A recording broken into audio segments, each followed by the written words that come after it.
They are some of Britain's most notorious killers, who've committed some of the most heinous crimes. But should they all die in prison and never be released, with life meaning life?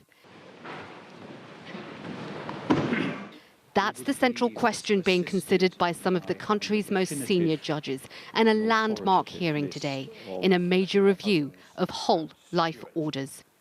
Whilst the offending in these various cases differs markedly, one common feature of the applications is that either a whole life order was imposed, which is challenged, or it was not, and the Attorney General seeks to persuade this court to impose a whole life order.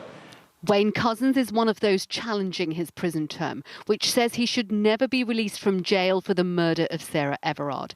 Today, his lawyer argued he deserved a long sentence, but not a whole life term, as his was a single killing. Mr. Couzens accepts that his crimes are abhorrent, his remorse is genuine, and deserves a very long life sentence. Decades in jail, that's accepted. Conversely, the sentence imposed on Emma Tustin and Thomas Hughes was challenged for being too lenient. Both were convicted of killing 6-year-old Arthur Labinjo-Hughes.